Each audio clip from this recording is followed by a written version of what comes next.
hoy empezamos 2 libros. Digo 2 porque uno nuevo en la Biblia y uno nuevo en el libro Fin, que creo los vamos a disfrutar mucho. Y vamos con el Evangelio según San Mateo. Sí, en el primer capítulo de Mateo encontramos la genealogía de Jesús, pero hay una diferencia teórica entre genealogía y, bueno, se ramifican en 2 partes las genealogías, sí. En linaje y en... Ambas les llaman linaje, pero para explicarlo también debo ampliar. Son 4 evangelios, los 4 hablan de lo mismo. Antes, cuando estudiamos Juan, explicamos por qué 4 evangelios, así que no vamos a retroceder hasta ahí. Hay 2 que no hemos estudiado, que no hemos leído en el club. Es puntualmente Mateo y Lucas. Y estos son precisamente los que contienen la genealogía de nuestro Señor. Y hay una diferencia entre ambas genealogías. Así que los más estudiosos de ustedes seguro se preguntarían, oiga, pero ¿no coinciden? ¿Acaso hay algún error? Ninguno. Hay 2 o 3 explicaciones del por qué hay diferencias en las genealogías. No voy a profundizar en eso porque es más bien un estudio devocional más que sistemático. Lo que haré corriendo es decirles la que a nosotros más nos parece. Y es que Mateo registra la genealogía por línea natural, también llamada linaje legal. O es la genealogía del Padre terrenal de nuestro Señor. Eso es José. En contraste, Lucas registra siempre la genealogía de nuestro Señor, pero por la línea materna, es decir, por María. Y a eso se le llama linaje sanguíneo, aunque ya sabemos que eso lo da el Padre, pero así se le llama, y también se le llama linaje real.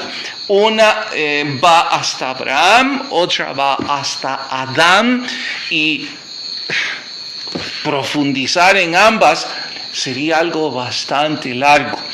Basta con que sepamos que lejos de haber contradicción, lo que hay es más bien compilación de datos. Y claro, que los que quieran perseguir el árbol genealógico pueden hacerlo por cualesquiera de las 2 ramas, la de José o la de María. Hay otras explicaciones más, pero creo que para nuestro propósito esto es suficiente. Y bueno, pero ¿por qué es importante que esta es la genealogía legal? Porque Mateo está presentando a Jesús como el Mesías príncipe, como el próximo rey de Israel. No, el rey de Israel, el que siempre ha estado, al que siempre le ha pertenecido su trono. El rey de los judíos. Entonces, ¿cuál era la única forma de probarlo? O una de las tantas formas de probarlo. Mencionando que por derecho sanguíneo, Jesús es hijo de David y es su trono. Exacto. Ahora, hablando siempre de la genealogía, hay 5 mujeres que resaltan ahí. Sí, y que era la pregunta 2. Es la pregunta 2, escriba el nombre de las 5 mujeres. Yo pienso que la mayor parte, si fueron acuciosos, lograron encontrar las primeras 4. Que probablemente la 4ª les costó. Y yo, porque no, la quinta. No da el nombre. Yo pienso que, ¿no da el nombre? No, solo dice quién fue su esposo. Ah, ya. Bueno, entonces, creo que les costó llegar. Si no lo buscaron en Google o en Wikipedia o en algún buscador, quizás les costó. Pero vamos a dar los nombres. Son Tamar, Rahab, Ruth, Betsabé y el último, María, la madre de Jesús. Ahora, algunos deben estar diciendo, pero ¿y qué tiene de sorpresa que mencionen estas 5 mujeres? Que si es un linaje real, pues lo que se menciona es los hombres, y era la costumbre oriental. Pero hay otra curiosidad con estas primeras 4 mujeres. ¿Cuál es? Empecemos por Tamar. Tamar fue una de las amantes del padre de Judá, y él se acostó con ella por medio de engaños que ella le hizo. Así que si con una sola palabra quisiéramos resumir su pasado, ¿cómo le diríamos?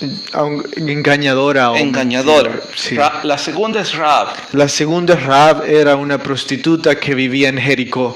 Entonces tenía una profesión mal vista por los judíos. Bueno, por todo el mundo. Por todo el mundo, y además era extranjera, no era judía. Ruth era moabita, era un pueblo con el que Dios había dicho, ni se les acerquen.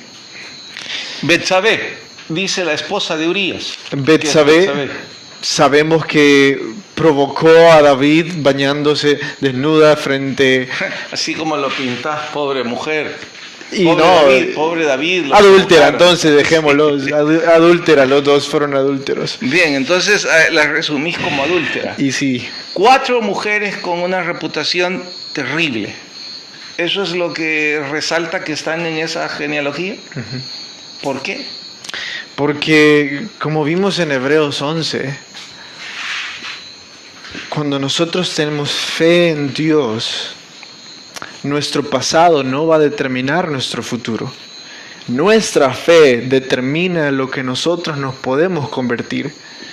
Y curiosamente, no sé si es que estuve buscando porque me parecía extraño de que mujeres extranjeras ahora pertenecieran al linaje de Jesús. Entonces, para que eso sucediera, se necesitó esperar a la 3ª generación de hijos para que ellas fueran aceptadas como parte de Israel. Entonces, ¿qué significa?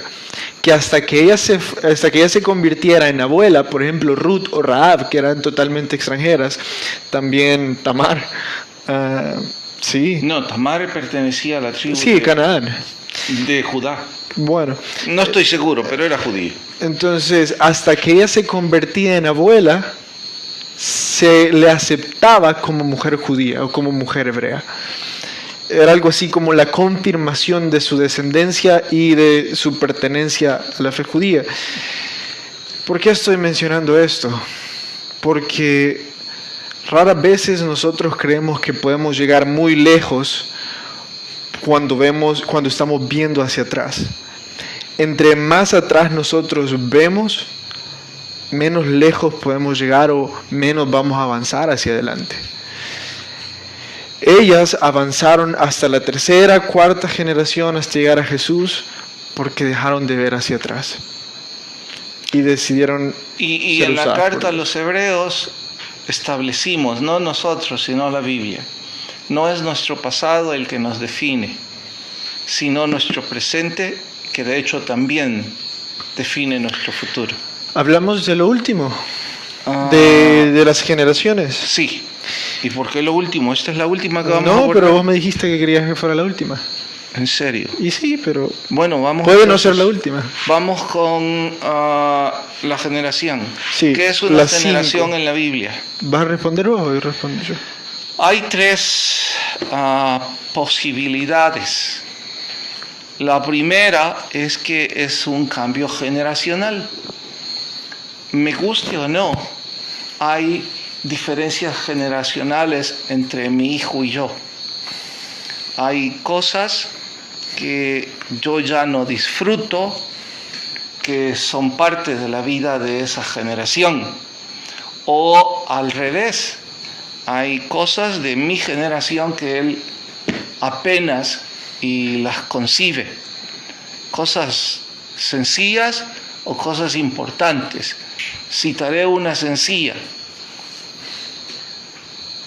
La cinta del cassette atascada en tu grabadora. ¿Sabéis qué es eso? Sí, se metía un lápiz y lo girabas para que regresara. Viejo. Yo lo creía un poco más joven a este. Pero hay muchos que están diciendo a saber qué habló el pastor. Bueno, eso es de mi generación, no de esta nueva generación. No, hombre, si vos no tenías tele. Mis papás no tuvieron. Pues sí, vos no tuviste tele. ¿Cómo no? ¿O sí tuviste? Sí, ya ellos tenían televisión, qué sé yo, cuando yo tuve 5 años.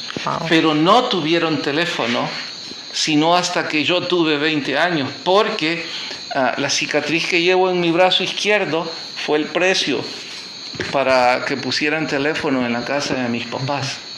Entonces, cuando yo digo esto a la generación de ustedes, ridículo parece. Pero oigan algo todavía más ridículo. ¿Sabéis que teníamos que ir al teléfono público más cercano? Teníamos que hacer fila para poder hablar. Y cuando finalmente llegábamos, ya no dábamos fichas. O algún gracioso había roto el cable del auricular. Imagino que para la nueva generación, de veras que el pastor debió vivir en las catacumbas.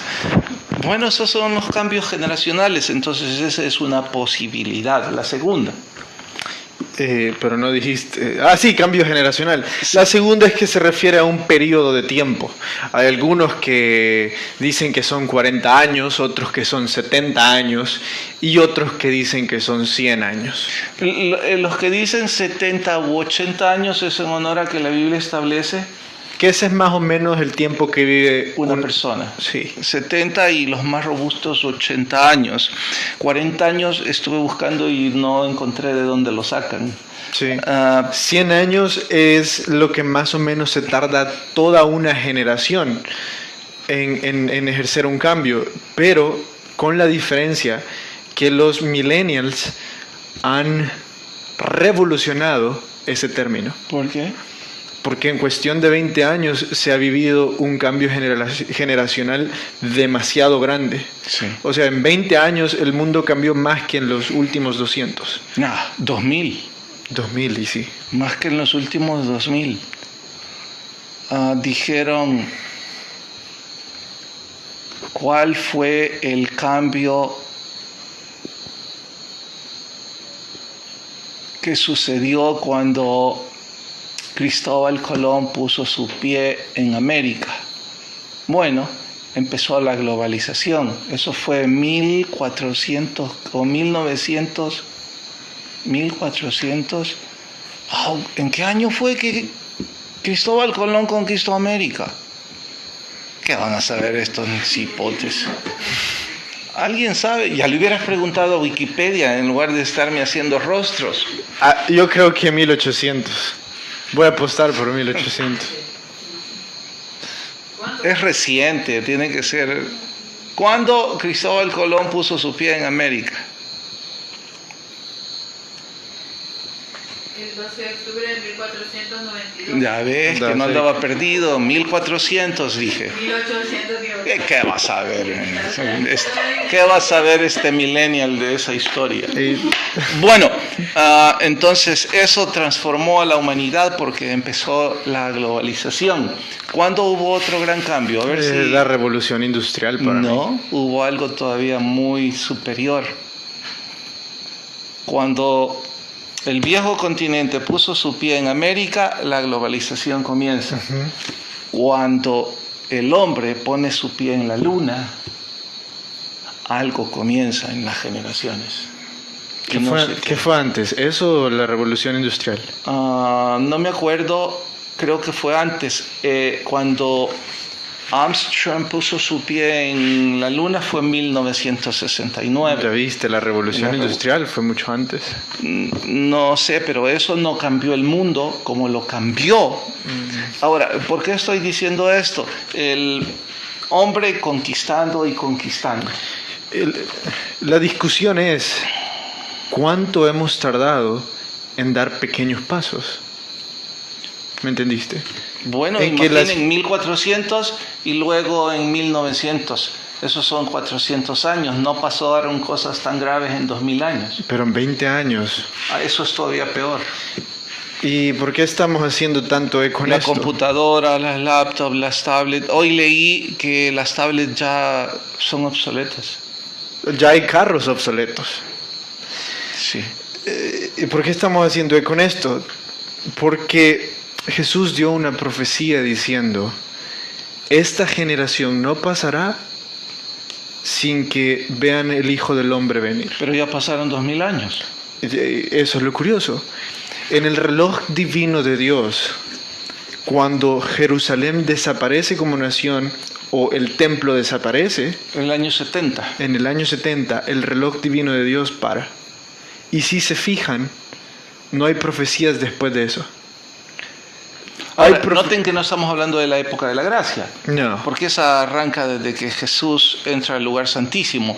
Estamos diciendo que en el año 70 que desaparece Israel también del mapa, es como que se cumplió la generación hasta el año 70. Entonces estamos muy cerca de llegar al 80. Sí. Entonces, te voy a dar un ejemplo. Daniel escribió todos los reinos que iban a dominar el mundo hasta el año 70. De ahí para allá, no escribió de ello. Es que no está Israel. Es que no está el templo de Israel. Pero ahora que Israel resurge, Una vez Israel resurge, se reanuda el reloj de Dios en cuanto a esa generación. Eso significa que si escatológicamente, como hemos vivido creyendo, una generación es 100 años, otra señal más portentosa de que la venida del Señor está a las puertas. lo que les quiero decir es eso. Bueno, Vamos a mero al nuevo libro, a Madurez Espiritual.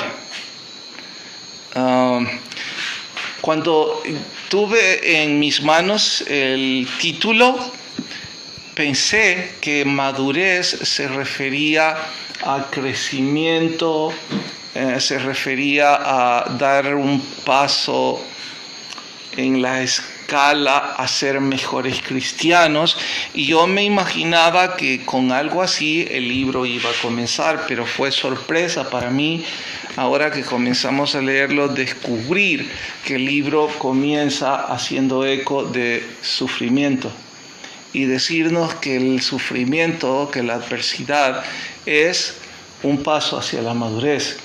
Me quedé boquiabierto porque si me hubiera alguien dicho qué temática quiere tomar para el nuevo libro fin, hubiera dicho, necesito algo que anime mucho a la iglesia porque estamos a punto de la reapertura, estamos frente a la mortandad, nos preocupa, pero estamos motivados y queremos escuchar ánimo.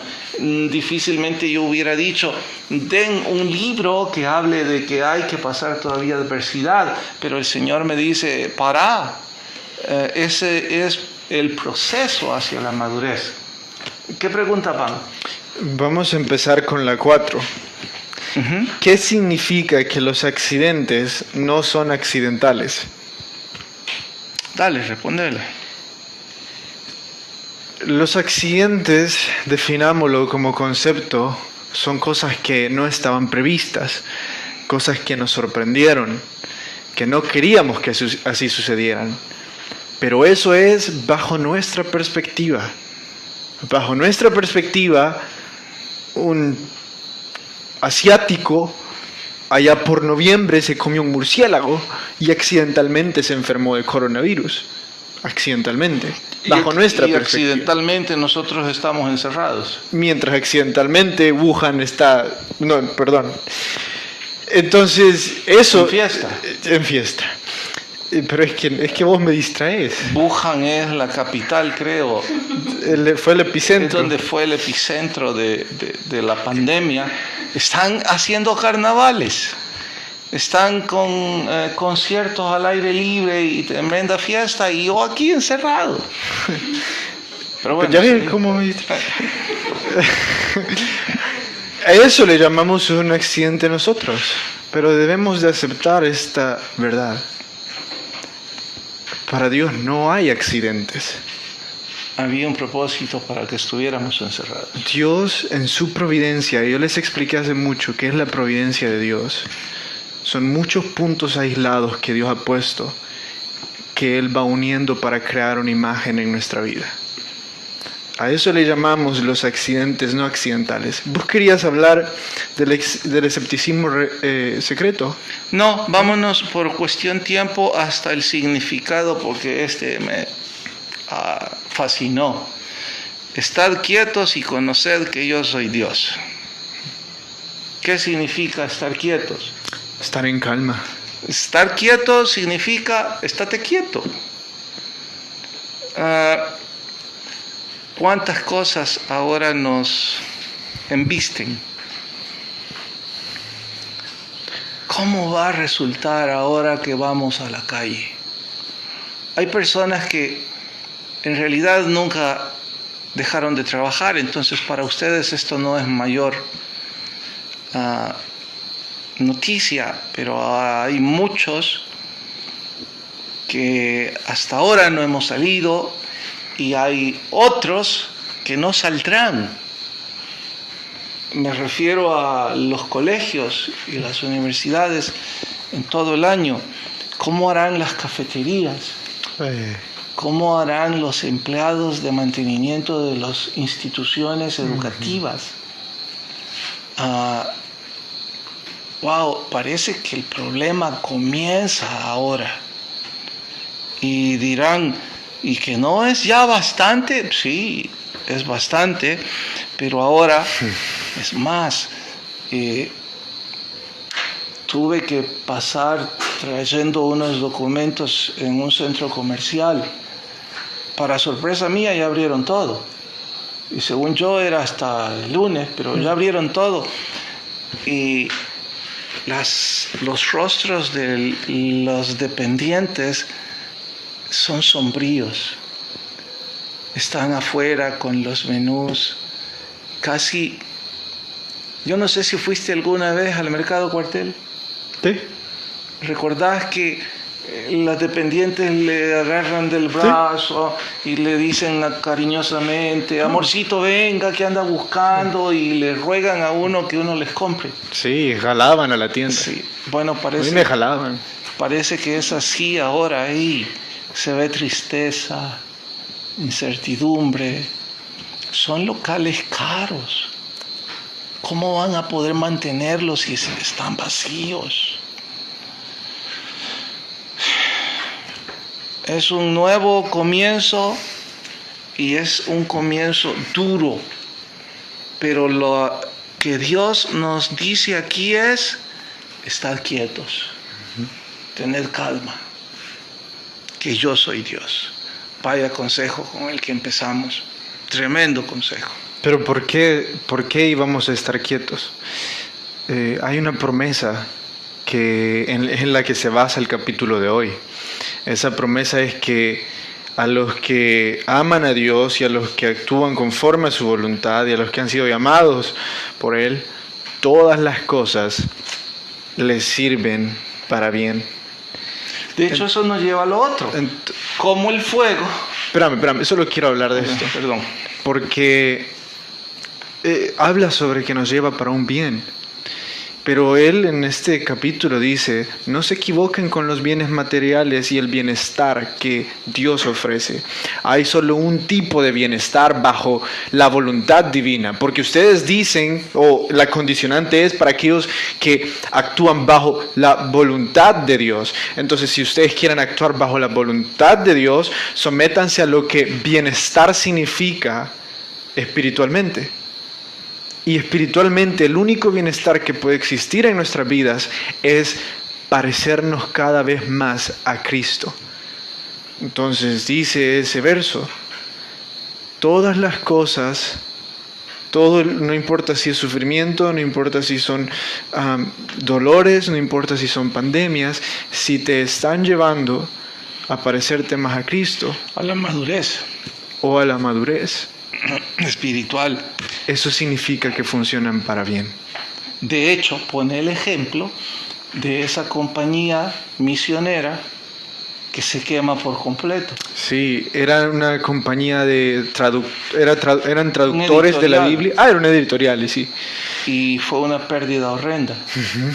Pero lejos de eso ser un problema, se convirtió en victoria, porque atrajo los ojos de media humanidad para apoyar y multiplicar. Fue noticia en toda Inglaterra y en Europa diciendo, se quemó la editorial que estaba reproduciendo Nuevos Testamentos, que estaba traduciendo como unos 5 idiomas, que estaba creando comentarios, que estaba albergando muchos escritos importantes.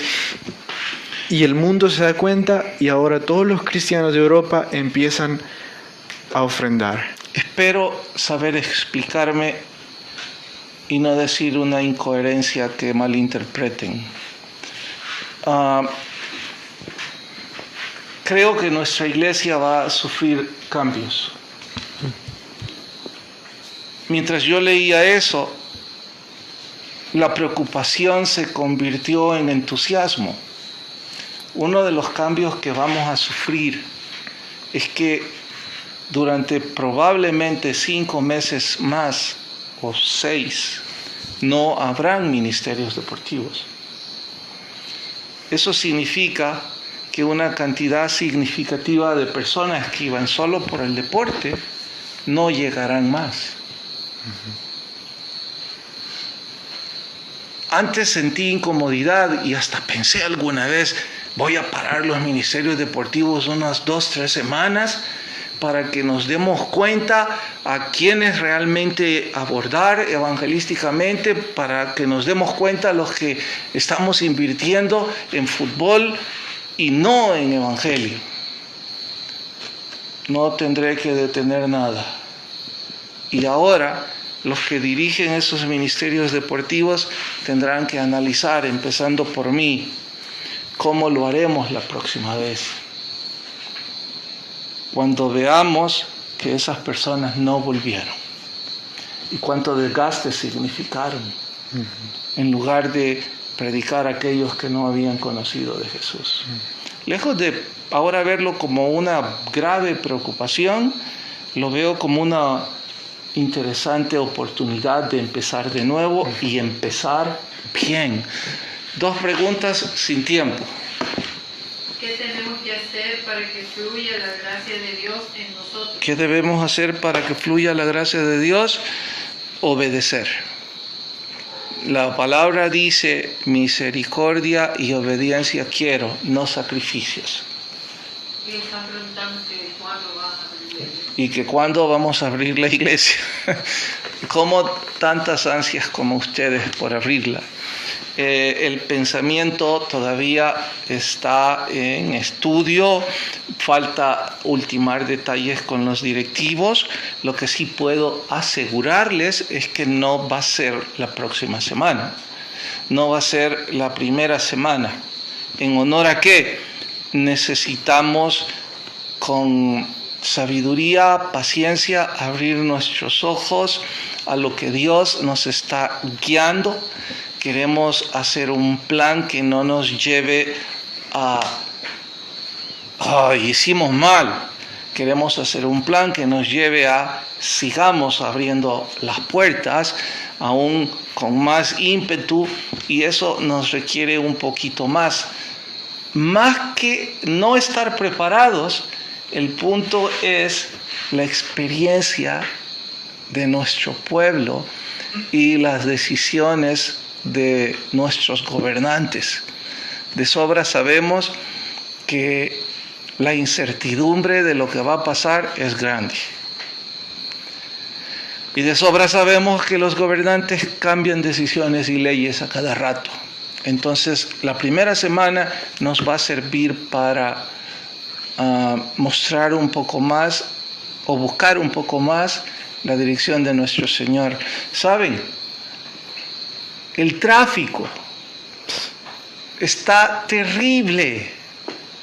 Y yo pregunto, ¿y de dónde salieron todos estos carros? Como no hay buses, todo el mundo está usando carros. Y resulta que pienso que la mayor parte de gente ya está en la calle. Bueno, y los que todavía no están, si ya no se puede manejar por el tráfico, ¿qué va a pasar la otra semana? Entonces, todas esas cosas queremos ir paso a paso. Por favor, téngannos paciencia. Estamos claro que muy pendientes y pidiendo la guía del Señor, y esperamos pronto darles muy buenas noticias.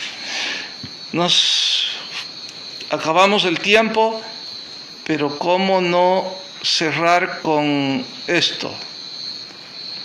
El éxito en los negocios en muchas veces ha sido el anuncio de la muerte de la santidad. ¿Por qué? De repente vos la cerré. Porque muchos están preocupados en el éxito material más que en las cosas de Dios. Gracias por acompañarnos. El que tenga oídos para oír, oiga lo que el Espíritu dice a la iglesia. Buenas noches.